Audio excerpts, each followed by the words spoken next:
আসসালামু আলাইকুম। আপনারা সবাই কেমন আছেন? আশা করি ভালো আছেন। আল্লাহর রহমতে আমিও ভালো আছি। আমি আজকে তৈরি করে দেখাবো কাঁচা আমের ঝুরি আচার। আর এই আচারটা তৈরি করা খুব সহজ আর খেতে অসম্ভব মজার। আর এটা আর ফ্রিজেও রাখা লাগে না এবং কি রোদে দেওয়ারও কোনো ঝামেলা নেই। আপনারা ডাইনিং টেবিলে রেখে এই আচারটা দীর্ঘদিন সংরক্ষণ করতে পারবেন। খেতে অসম্ভব মজার।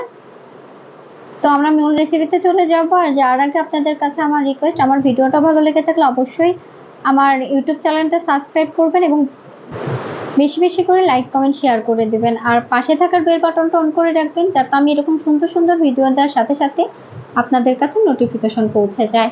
আর যদি ফেসবুক পেজ থেকে দেখে থাকেন তবে অবশ্যই ফলো দিয়ে আমার পাশে থাকবেন। আর অসম্ভব মজার একটা আচার, বাসাতে একবার হলেও ট্রাই করবেন। তো এখন আমরা মূল রেসিপিতে চলে যাব।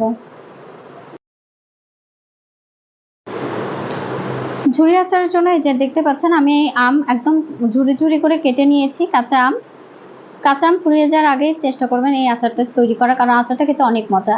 আর আমি একটা মেশিনের সাহায্যে তো আমটা ঝুরি করছি, সেটাই আমি আপনাদের দেখাচ্ছি। আমি এই মোটা পাশ দিয়ে ঝুরি ঝুরি করে নিয়েছি, আপনারা এই মোটা পাশ দিয়ে ঝুরি করে নেবেন।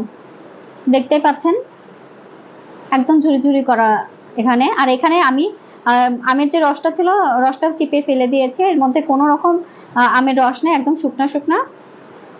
তো এখন আমি এর মধ্যে কিছু মশলা অ্যাড করব। আমি এখানে দিয়েছি হলুদের গুঁড়া 1/2 চামচ, এটা কালারটা সুন্দর হওয়ার জন্য।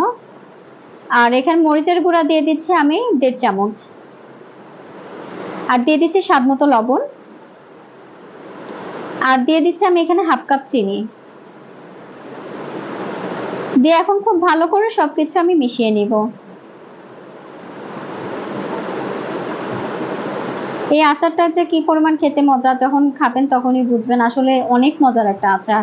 আর এখানে আমি দিয়ে দিচ্ছি 1/2 কাপ পেঁয়াজ। আমি এখানে পেঁয়াজ একদম কুচি কুচি করে 1/2 কাপ দিয়ে দিলাম, দিয়ে আবারও খুব ভালো করে নাড়াচাড়া করে আমি মিশিয়ে নিচ্ছি। এই যে আমি খুব ভালো করে মিশিয়ে নিয়েছি, দেখতেই পাচ্ছেন খুব সুন্দর করে মিশিয়ে নিয়েছি। এখন আমি এগুলো একটা ছড়ানো পাত্রে ছড়িয়ে দিব। এই যে আমি এরকম একটা পাত্র নিয়েছি। আর এখন আমি আমগুলো খুব পাতলা পাতলা করে এই প্লেটের মধ্যে ছড়িয়ে দিচ্ছি। আপনারা দেখতে পাচ্ছেন আমি কিভাবে দিচ্ছি, আমি একদম পাতলা পাতলা করে ছড়িয়ে দিব, দিয়ে আমি রোদে শুকিয়ে নিব। এই যে আমি খুব ভালোভাবে দেখেন দিয়ে ছড়িয়ে দিয়েছি। এখন এটা আমি রোদে শুকিয়ে নেব। আপনাদের কাছে যদি রোদের ব্যবস্থা না থাকে তাহলে আপনার সেক্ষেত্রে একটা কাজ করতে পারেন, চুলার নিচে রেখেও শুকাই নিতে পারেন। গ্যাসের চুলার নিচে রান্নার সময় রেখে দিবেন, দিয়ে শুকিয়ে নেবেন। তবে আমি রোদেই শুকাবো। তো আমি এটা এখন রেখে দিচ্ছি। রোদে শুকানোর পর এটা কেমন হয় সেটা আমি আপনাদের দেখাবো।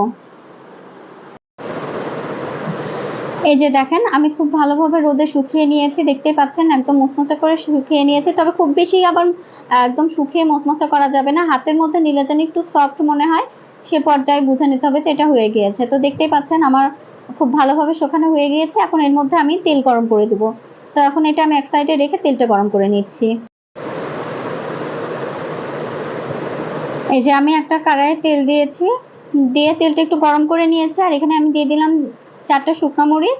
শুকনো মরিচটা একটু ভাজা হয়ে গেলে এখানে আমি অ্যাড করে দেবো পাঁচফোড়ন। তো শুকনো মরিচটা আমি একটু ভেজে নিয়েছি, এখন আমি পাঁচফোড়ন দিয়ে দিচ্ছি, এটা সুন্দর একটা ফ্লেভারের জন্য আচারের মধ্যে। তো এই পাঁচফোড়ন দিয়ে আমি একটু ভেজে নিলাম। এখন এটা আমি চুলা থেকে নামিয়ে ঠান্ডা করে নিব। অবশ্যই কিন্তু ঠান্ডা করে নিতে হবে। তো আমি এখন এটা চুলা থেকে নামিয়ে নিচ্ছি। এই যে এই ঝুরি আচারগুলো আমি এখন একটা কাচের বয়মের মধ্যে উঠিয়ে নিচ্ছি। আপনারা সব সময় চেষ্টা করবেন কাচের বয়মে আচারগুলো সংরক্ষণ করার, তাহলে অনেক ভালো থাকে, দীর্ঘদিন ভালো থাকে। তো আমি ঝুরিগুলো আমি কাচের বয়মের মধ্যে উঠিয়ে নিচ্ছি। প্রথমে আমি এই যে আমের ঝুরিগুলো সম্পূর্ণ কাচের বয়মে উঠিয়ে নিয়েছি। আর একটু ফাঁকা রাখবেন যাতে তেলটা খুব বেশি দেওয়া যায়, তেলে যেন এটা ডুবে থাকে। তো আমি এখানে তেল দিয়ে দিচ্ছি, আর তেলটা অবশ্যই কিন্তু ঠান্ডা করে দিবেন।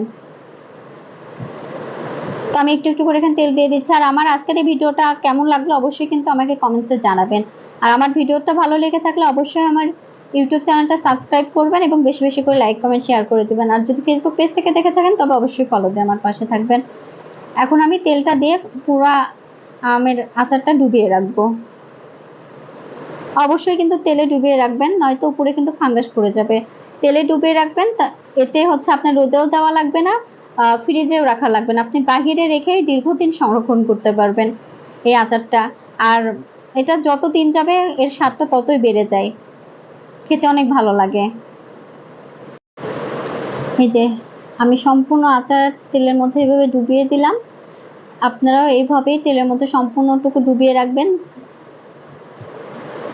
দেখতেই পাচ্ছেন আমি একটু কাছ থেকেও দেখাচ্ছি, একদম তেলে কিন্তু ডুবে আছে। এইভাবে রাখার চেষ্টা করবেন, তাহলে আচারটা দীর্ঘদিন ভালো থাকবে। আর ভিডিওটা কেমন লাগলো অবশ্যই কিন্তু আমাকে কমেন্টসে জানাবেন। আর এই আচারটা খেতে যে কি পরিমাণ মজার হয়, আসলে তৈরি করে না খেলে বুঝবেন না। অসম্ভব লোভনীয় একটা আচার, অনেক মজার একটা আচার। তো আজকে পর্যন্তই, আল্লাহ হাফেজ।